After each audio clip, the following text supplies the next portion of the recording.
Jake. Someone was coming. Are we or are we not exemplary workers, Jimmy? Here it is, middle of the night.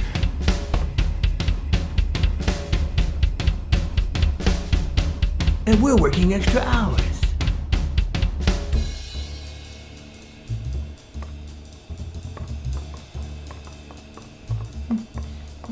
Hey, Jimmy, what do you think about that? I think he's scared stiff, Desmond.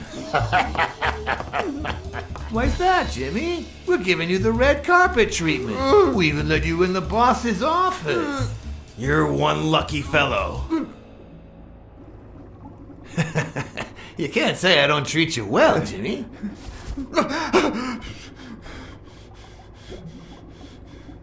Yeah, Speak, you moron. very well. Why are you... Shh. Calm down. How long have you worked for me, Jimmy? 3 months. 3 months. Oh, yeah. I hired you right after your cousin Martin died. I need your opinion. How would you punish someone for ruining an innocent man's life with a hit and run, Jimmy? I don't know. And tell me, what about you, Wilson? What would you do? No, please. I didn't do anything. I swear.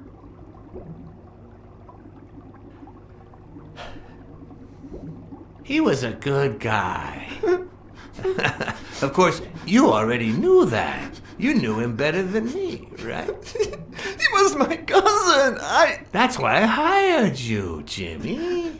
You see, Martin was a dear friend. And his widow said you were a nice kid. That you do a good job and you needed the money. And I have a soft spot for those in need. Please. But, you know what? I talked to her just yesterday. She told us you did some naughty things to her with that gun, Jimmy. No. That's no way to treat a widow, is it?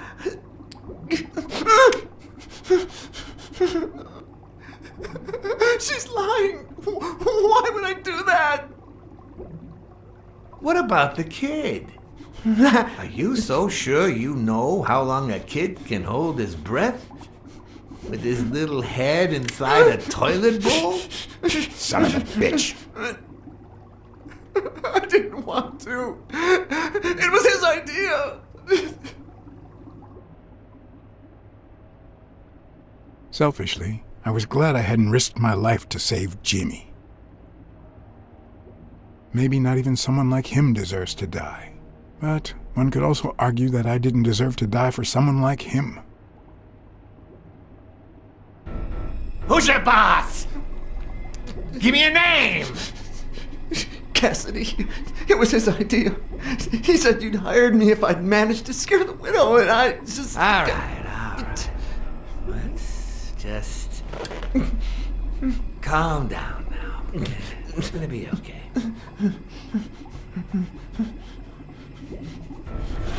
There are two sacred principles that rule my life. The first principle is the love for my family. I'd do anything to protect them. The second principle, I never put my future in the hands of fate. I always play it nice and safe. And I would even add a third principle, or better yet, a rule. If anything threatens either of these two crucial principles, I take matters into my own hands. You see where this is going? For the first time, I got someone killed. Even though all I really did was rat him out. No, I just... Stop interrupting me, Jimmy! It's not polite! You're all the same. So rude. You know what? Let's leave it at that. You're going to give a message to that disgusting walrus Cassidy, aren't you? Yeah, sure. Whatever you say. Yeah, sure. Good boy. What? What's the message? Oh, Jimmy. You still don't get it, do you? You are the message.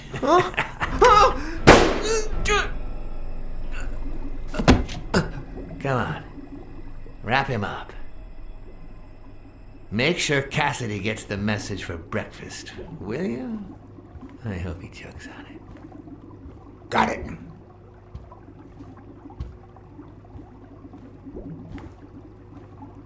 Where are you hiding, little fishy? Once again, you didn't get to hear the end of my story.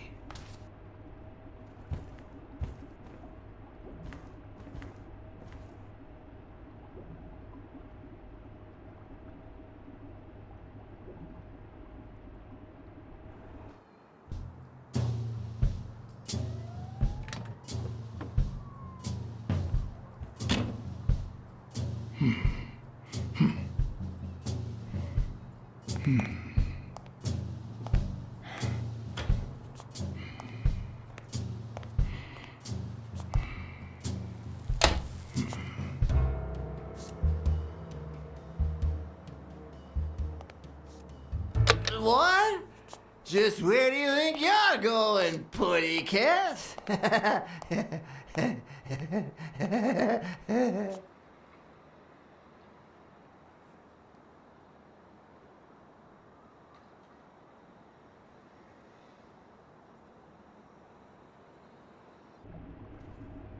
Two sacred principles rule my life. The first is the love I feel for my family.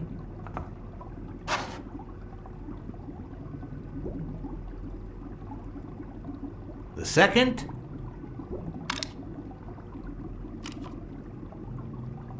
never leave destiny in the hands of fate. I always play it nice and safe. And I'd even add a third principle, or better yet, a rule. If anything threatens either of these two principles, I take matters into my own hands. The first time that someone died because of me, even though all I did was rat him out, well, that guy ended up in the Hudson River, right off Pier 27. He's got to be even wetter than that fish by now. You should have seen his face. It's interesting what comes to mind when you think you're about to die. Suddenly all I could think about was how much I wanted a pet fish. You too, Bruce? Anyway, I was 14 years old, and I still dream about it. But it's little and soft. By then, I was adamant about buying a fish. But first, That was that. Never again. Nowadays, whether it's me who pulls the trigger or not, I have zero regrets. What's more, I sort of enjoy it.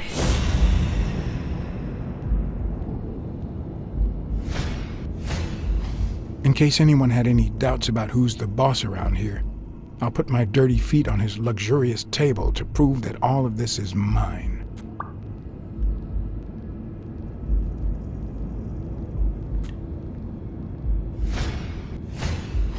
His pupils are dilated, and there's a slight grin on his face. The bastard is enjoying himself.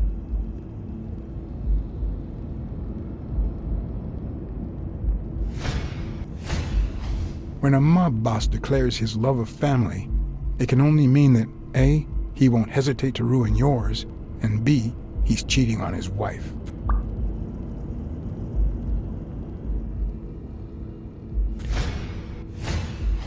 The guy never hesitates to pull the trigger. Even if I hadn't seen what he did to Jimmy, I'd know he's not bluffing. I knew I had it in me to get out of that place alive.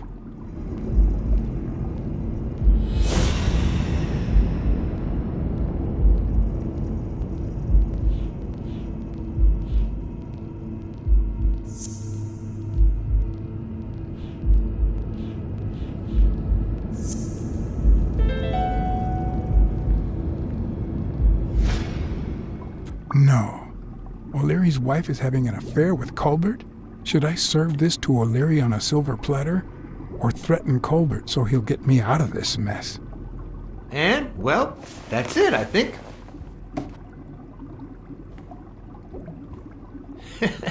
You know, Blacksad, I never made it this far. Congratulations, you're going in style. I didn't want to interrupt you because I respect you and your word. Colbert told me to come here. What? Me? No way! You did what? Colbert? When?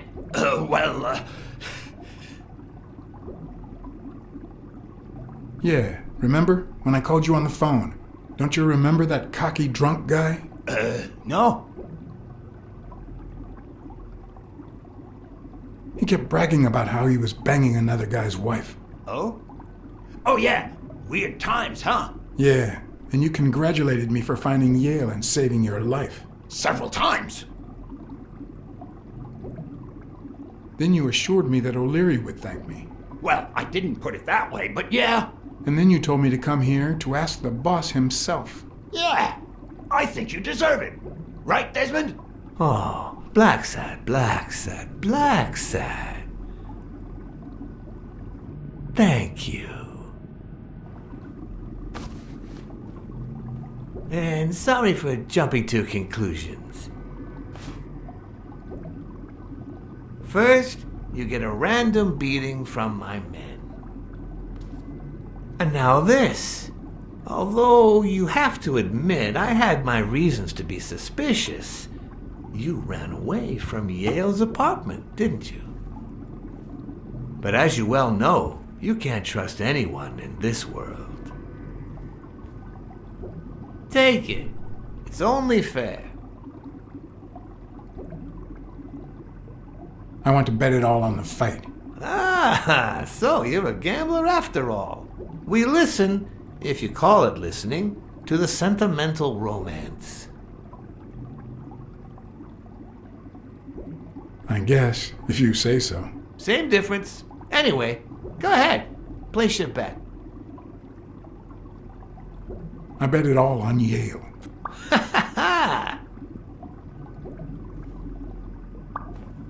Oh, Blacksad. Aren't these odd hours to pay me a visit? Your message was important, but certainly not urgent. It could have waited until tomorrow, don't you think? We cats and wolves hunt at night.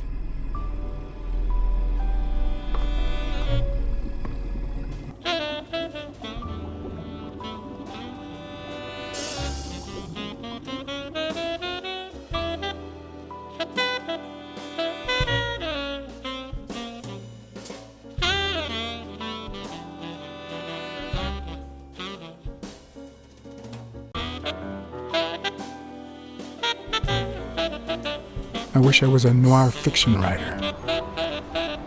At this very moment, I could write a couple of pointed, ironic remarks for the narrator to recount what I just lived through.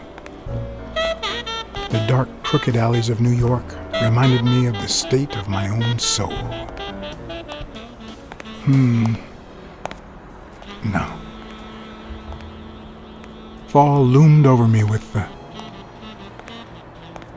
Fall struck me with the full force of my long-lost youth. Nah, not that. Fall descended over me with the full weight of a guilty conscience. God, that's worse.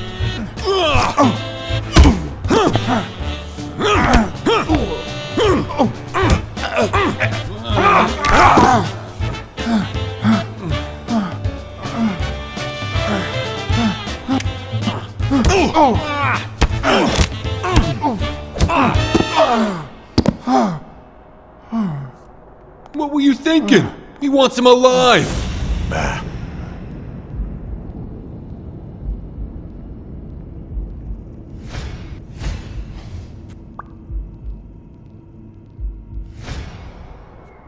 I felt fall seep through my bones like the pain of a good beating.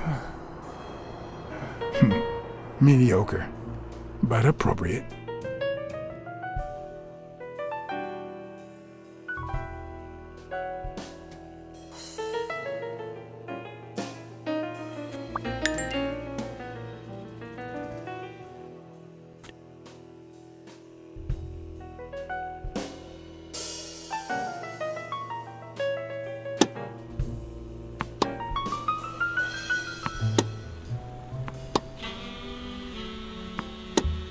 Against all odds, next morning I got up bright-eyed and bushy-tailed. And I had my kind, unknown assailants to thank. The beating had taken its toll, but for the first time in months, I had slept like a baby. Oh, come on, Helen, focus! All right, take 5. We'll work on that double backhand later.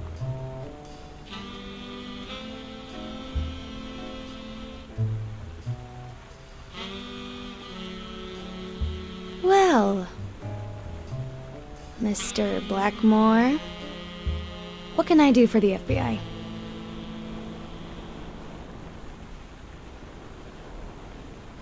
Actually, the real question is, what don't you want the FBI to do to you? Quick to thread, are we? Not that I'm not flattered, mind you, but I'd appreciate if you were a bit less vague.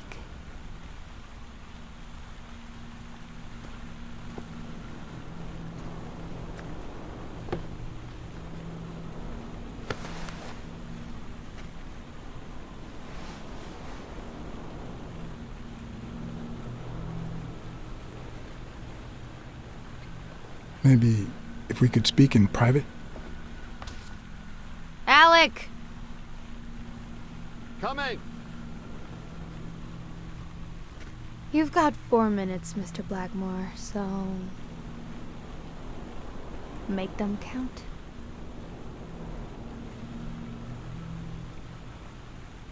We know about you and Desmond O'Leary. Wow, the FBI sure knows what it's doing. So, out of the 100 million Americans who know about that, who did you extort to get such highly confidential information? The thing is, well, You see, I'd love to wipe out that part of my past, but whatever. do you have any regrets? Ads pay more than trophies. Can you believe it? Being associated with such a shady character could only damage my reputation. Trust me, never get involved with a married man.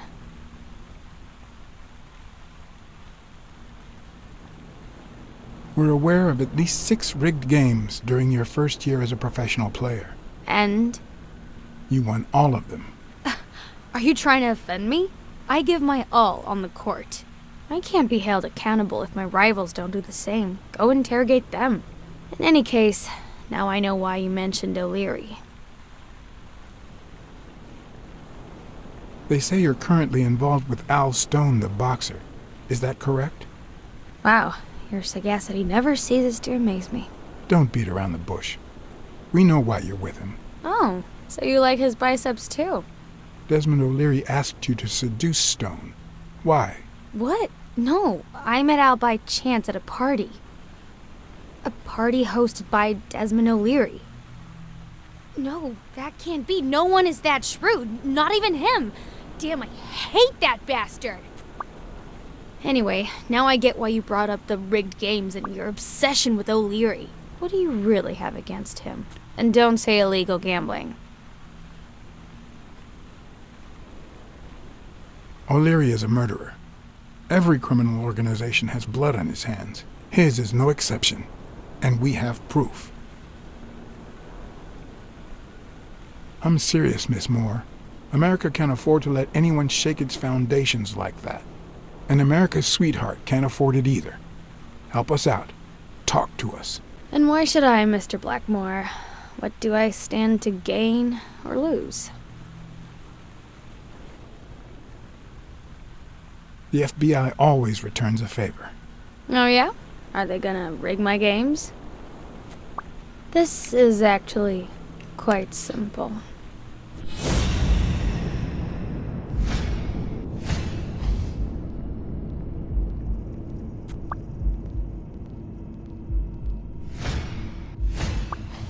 One lucky gal. You have a light, sir?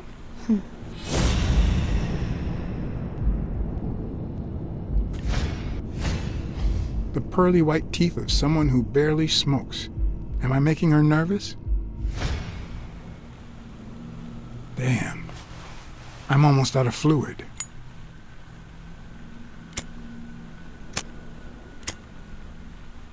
Wanna know my trick? Go down to start, then up with it, and then down again.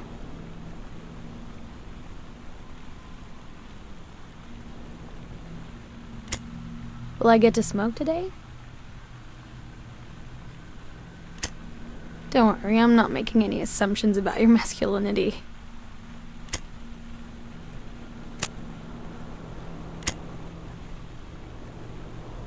Thanks.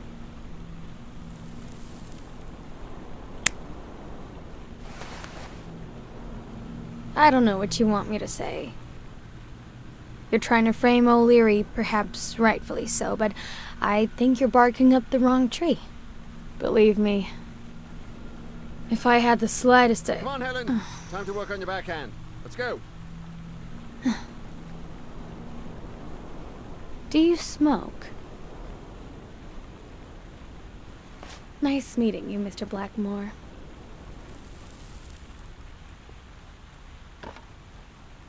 Did you bring my water?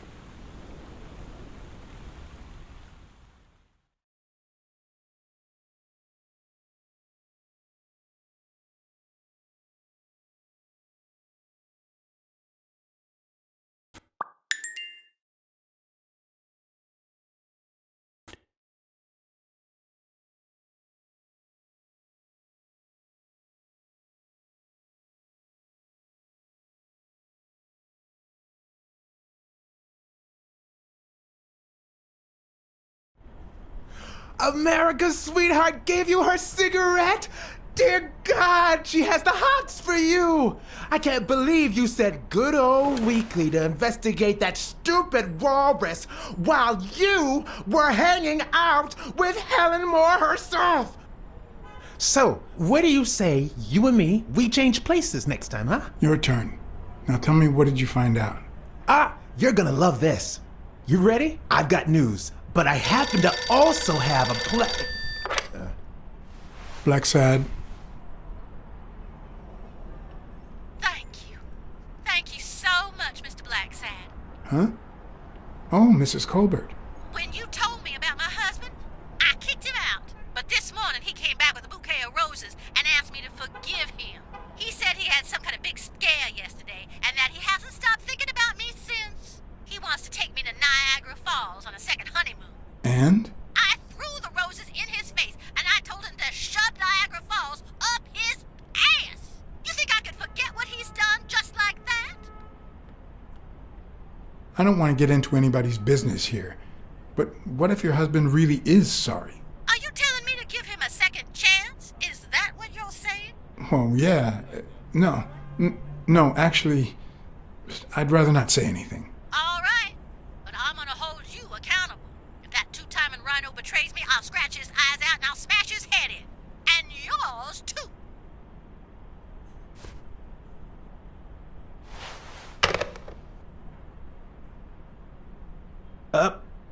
But what just happened? Is there anything you didn't tell me? Maybe. But now it's your turn. Tell me about Cassidy. Come on, spit it out. I didn't find anything suggesting that Cassidy had anything to do with Dunn's murder, but That's quite the tale. I know Cassidy will be playing poker tonight with one Howard M. Farnham II, a Texas tycoon looking to get his claws on the boxing business. I also know that he and Cassidy have never met in person, and that Farnham, who's staying at the Balford Hotel, hasn't left his room. Apparently, he spent the night with 3 bottles of bourbon. So, here's my incredible plan. I'll go to the hotel, I'd knock him out, and then take his place in the poker game. That way, I'll get Cassidy talking. What do you think? Incredible, right? Didn't we agree that you would handle Helen more while I dealt with Cassidy next time? No?